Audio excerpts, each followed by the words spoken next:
വളരെയധികം പ്രതിസന്ധിയും ആകാംക്ഷയും സൃഷ്ടിക്കുന്നുണ്ട്. എന്താണ് ഇതുമായി ബന്ധപ്പെട്ട് ഇനി ദേവസ്വത്തിന്റെ ഭാഗത്തു നിന്ന് ഉണ്ടാകുന്ന ഒരു നീക്കം? ഇത് നമ്മൾ മനസ്സിലാക്കേണ്ടത് ഒക്ടോബറിൽ വന്നൊരു അമെൻമെന്റ് ആണ്. ഈ എക്സ്പ്ലോസീവ് ആക്ട് 2008 ഡിസ്പ്ലേ ഫയർ വർക്സിന് വേണ്ടി ഒരു അമെൻമെന്റ് വന്നു. ഇതിന്റെ വിജ്ഞാപനം 2018 ഒരിക്കൽ വന്നതാണ്. അപ്പൊ തന്നെ നമ്മളിതിനെ എതിർത്തു. നമ്മുടെ സജഷൻസും മോഡിഫിക്കേഷൻസും പറയുണ്ടായി. അതൊന്നും കണക്കിലാക്കാണ്ട് പെട്ടെന്ന് ഒരു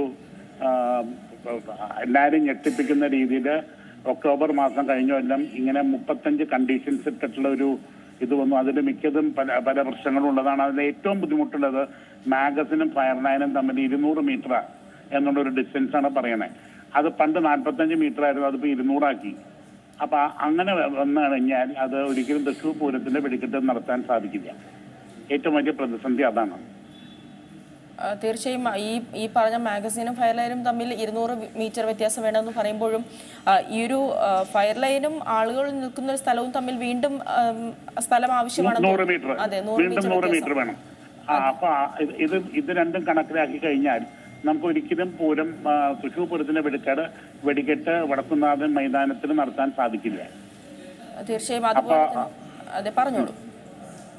അപ്പൊ ഒരു നിലയ്ക്കും നമ്മുടെ എത്രയോ നൂറ്റാണ്ടുകളായി നടന്നു വരുന്ന തൃശ്ശൂർ പൂരത്തിന്റെ ഏറ്റവും കൂടുതൽ ആകർഷകരമായിട്ടുള്ള ഈ വെടിക്കെട്ട് നിർത്തേണ്ടി വരുമോ എന്നുള്ളൊരു ആശങ്ക എല്ലാവരിലും ഉണ്ട്.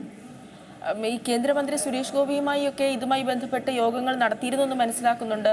അതെങ്ങനെയാണ് മുന്നോട്ട് പോയത്?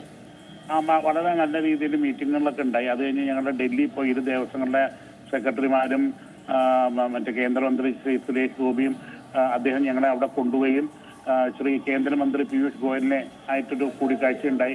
അപ്പം ഞങ്ങളുടെ ആശങ്കകളൊക്കെ അവിടെ ഞങ്ങൾ പങ്കുവെക്കുകയൊക്കെ ചെയ്തു. പക്ഷേ അത് കഴിഞ്ഞിട്ട് ഇതുവരെ യാതൊരു രീതിയിലുള്ള ഒരു കമ്മ്യൂണിക്കേഷൻ നമുക്ക് ലഭിച്ചിട്ടില്ല.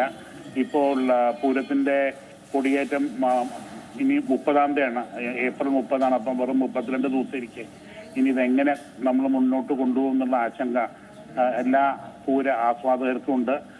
പൂരനഗരിയിൽ തന്നെ ഇതാണ് ഇപ്പോഴത്തെ സംസാരം. വെടിക്കെട്ട് എങ്ങനെ നടത്തും, ബാക്കിയുള്ള കാര്യങ്ങളൊക്കെ ഏതാണ്ട് സെറ്റിൽ ചെയ്ത് വന്നു. ആന എഴുന്നള്ളിപ്പായാലും മറ്റുള്ള കാര്യങ്ങളിലൊക്കെ കുറെ ആശ്വാസകരമായിട്ടുള്ള തീരുമാനങ്ങളുണ്ടായി. എന്നാൽ ഇതിപ്പോഴും ബാക്കി നിൽക്കുകയാണ്.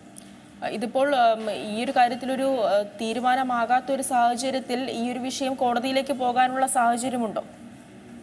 ഇത് ഈ ഇരു ദിവസങ്ങൾക്ക് വേല എന്ന് പറഞ്ഞ ഒരു ഉത്സവം ജാനുവരിയിലുണ്ടായിരുന്നു. അപ്പൊ ഈ നിയമങ്ങൾ എന്ന ജാനുവരിയിൽ നിലനിന്നിരുന്നത്. എന്താ വെച്ചാൽ ഇത് ഒക്ടോബറിലാണ് വന്ന ഈ ഭേദഗതി. അങ്ങനെ ഇരിക്കെ അപ്പൊ നമ്മൾ വേറെ രീതിയിൽ അതിനെ ഇന്റർപ്രറ്റ് ചെയ്തു. മാഗസിനിൽ വെടിക്കോപ്പ് വെക്കുന്നില്ലെങ്കിൽ എന്തുകൊണ്ട് മാഗസിൻ അല്ല എന്ന് നമുക്ക് കരുതിക്കൂടാ. ആ വാദത്തിനോട് കോടതി അംഗീകരിച്ചു. അത് അങ്ങനെ വെച്ച് കോടതി ആവശ്യപ്പെട്ട പ്രകാരം ഞങ്ങളൊരു അഫിഡവിറ്റ് ഫയൽ ചെയ്തു. വെടിക്കെട്ട് പൊട്ടിക്കുന്ന നേരത്ത് മാഗസിനിൽ ഒന്നും ഉണ്ടാവില്ല. അപ്പൊ ഇതൊരു മൈൻഡ് എങ്ങനെ അപ്ലൈ ചെയ്യാന്നുള്ളതാണ്. അതായത് മാഗസിനിൽ വെടിക്കോപ്പ് ഇല്ലെങ്കിൽ എന്തുകൊണ്ട് മാഗസിൻ ആണെന്ന് കരുതേണ്ട ആവശ്യമുണ്ട്? തീർച്ചയായിട്ടും വേണ്ട. പക്ഷെ ഇവിടെ സർക്കാർ ഉദ്യോഗസ്ഥർക്ക് അവർക്ക് ചില പ്രശ്നങ്ങളൊക്കെ ഉണ്ടായിരിക്കാം. എന്തുകൊണ്ടെന്നാൽ ഈ ഇന്റർപ്രറ്റ് ചെയ്യുന്നത് ആ ലെറ്ററൻസ് അങ്ങനെ തന്നെ അവർ ഇന്റർപ്രറ്റ് ചെയ്യുള്ളൂ. എന്നാൽ ഇതൊരു ഉന്നത ഹൈ ലെവൽ കമ്മിറ്റിക്ക് തീരുമാനിക്കാം.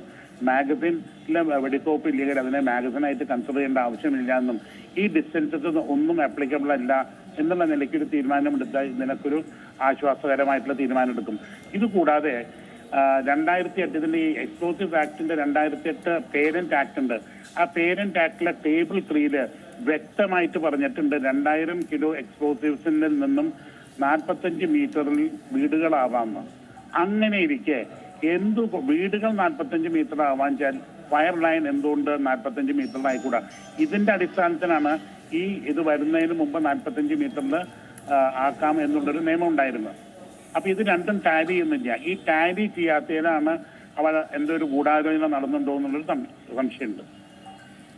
തീർച്ചയായും ഈ ഒരു ഘട്ടത്തിൽ അതുപോലെ തന്നെ ഈ സ്കൂളുകളും ആശുപത്രികളും ഇതും പ്രവർത്തിക്കാൻ പാടില്ല എന്നുള്ളൊരു ഈ 35 നിബന്ധനകൾ അതിൽ ഈ ഒരു കാര്യവും പറയുന്നുണ്ടല്ലോ. സ്കൂളുകളും ആശുപത്രികളും ഉണ്ടാകാൻ പാടില്ല. അതിന് പ്രശ്നമില്ല. എന്തുകൊണ്ടെന്നാൽ ഈ പൊട്ടിക്കുന്ന സമയത്ത് സ്കൂളുകൾ ഫങ്ഷനിങ് അല്ല.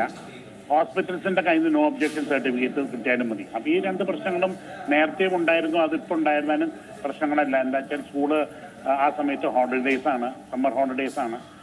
ഹോസ്പിറ്റൽസ് ഉണ്ടെങ്കിൽ തന്നെ 200 മീറ്റർ വളരെയധികം ദൂരത്താണ്. അത് അവർ നോ ഒബ്ജക്ഷൻ സർട്ടിഫിക്കറ്റ്സ് തരാറുമുണ്ട് ജില്ലാ ഭരണകൂടം. അതുകൊണ്ട് തൃശ്ശൂരാണ്.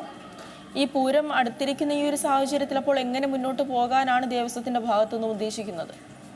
ഇതെങ്ങനെയും മറികടക്കാനായിട്ട് ഇപ്പോൾ 3 ദിവസം മുമ്പ് ഈ പറഞ്ഞ സംഗതി ഞങ്ങൾ ജില്ലാ ഭരണകൂടത്തെ എഴുതി അറിയിച്ചു.